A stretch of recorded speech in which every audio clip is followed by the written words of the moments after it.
My friends, today's story will shake your hearts and awaken your souls.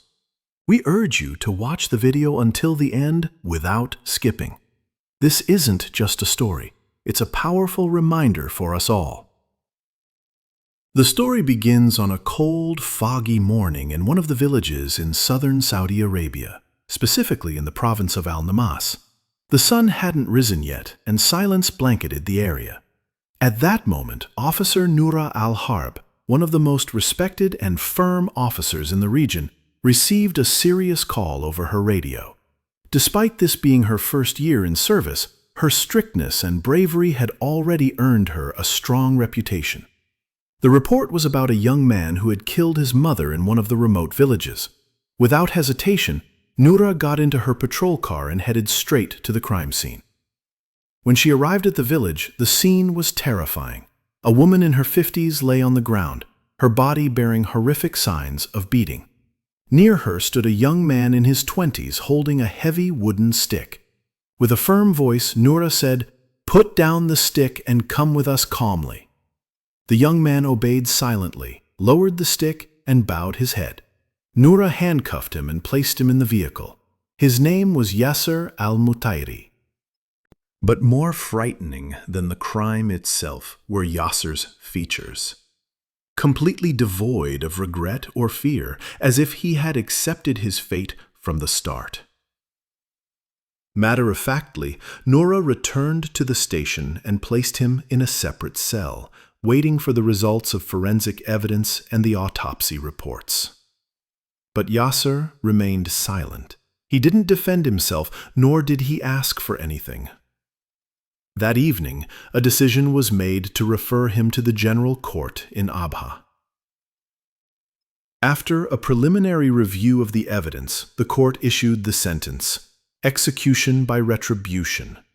But under Saudi law, there's a 2-month grace period before the sentence is carried out, to allow for appeals or a final will.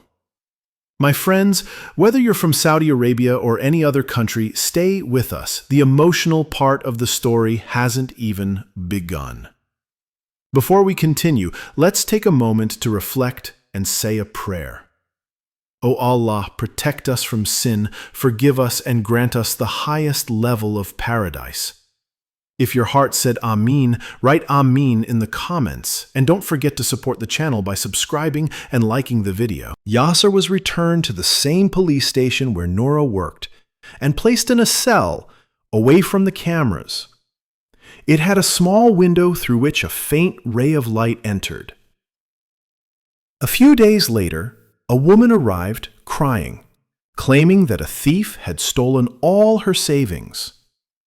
Nora sent her team to investigate, while she stayed behind to personally guard Yasser. When she went back to check on him, she found him staring through the small window, lost in thought. She asked softly, "Didn't you feel any pain after the sentence? Your mother is dead, and you never explained why you killed her." Yasser smiled faintly.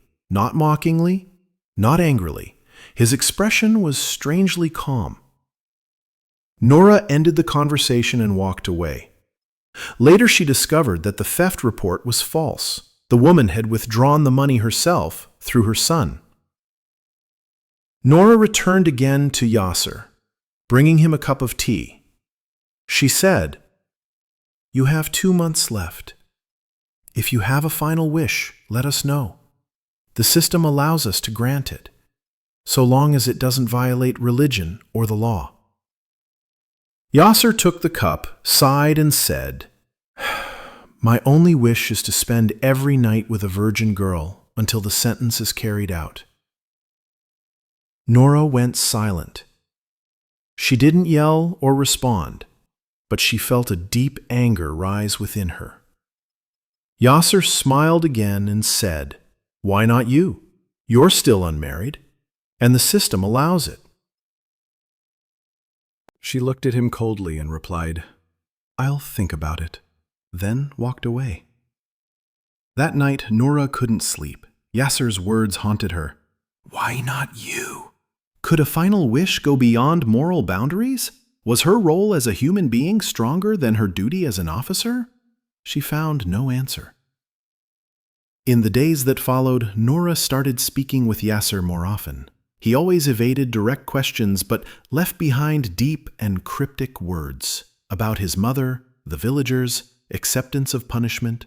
Sometimes he'd say, "My mother visits me in my dreams every night."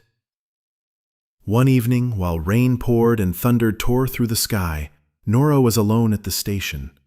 She approached his cell and stood silently, staring at him.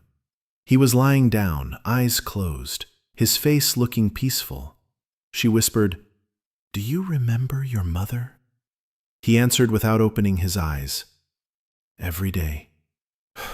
But nothing matters anymore."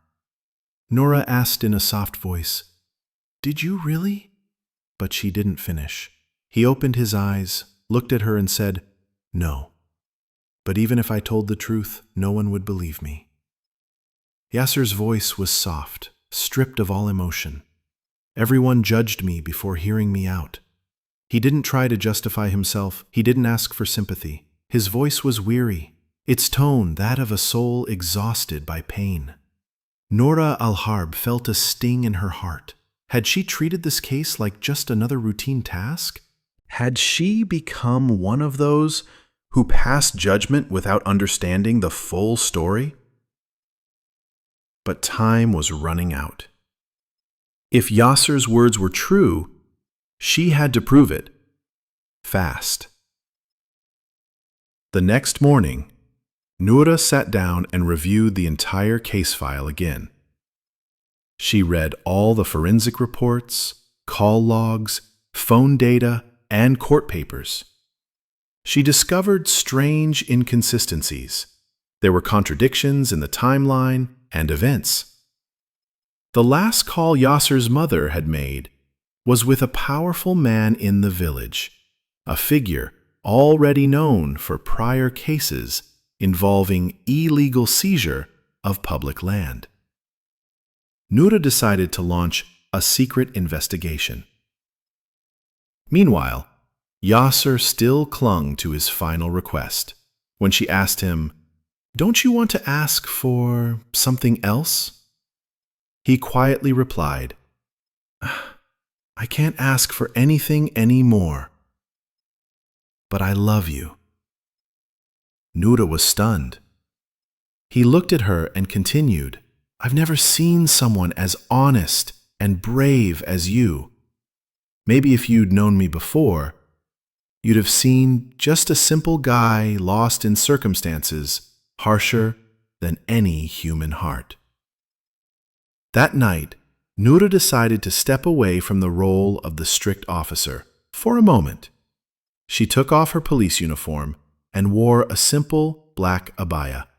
She walked toward his cell. There was no lust in her eyes, only a deep sense of trust.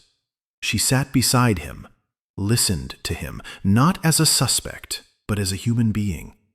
There was no force between them, only silence between two broken souls trying to understand each other. The next morning, for the first time, there was life in Yasser's eyes. He said to her, "If you believe me, help me find the truth." Nora answered with confidence, "From today, this is my battle." In front of Nora were two paths: to ignore the voice of the accused like everyone else, or to dig for the truth, even if it meant going against her system. Through secret investigations, she discovered that Yasser's mother had filed a complaint against that powerful man, Fawaz al-Juhani, for illegally seizing government land. On the night she was killed, Fawaz was recorded near her home. That final call raised Nora's suspicions further. She decided to take on the case personally. She informed her superiors that she wanted to reopen the investigation. At first, they mocked her, but when she presented a documented case file, she was granted 15 days to prove Yasser's innocence. During that time, hope began to return to Yasser, though he remained silent. One evening he said to her, "Even if you couldn't save me, "It's enough that you made me feel human." She responded, "Your truth is my test, and I won't give up." Nora went to the village and spoke with the neighbors. Most were afraid to talk.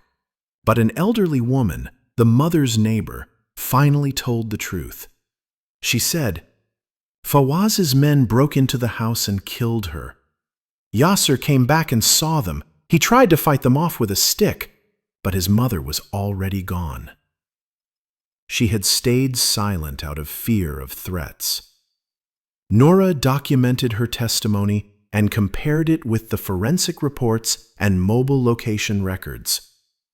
All the evidence pointed to Yasser's innocence. Nora submitted an official request to reopen the trial. Witnesses were summoned, and Fawaz al-Juhani was arrested. The story took over the Saudi media. After several court sessions, the death sentence was overturned and Yasser was released.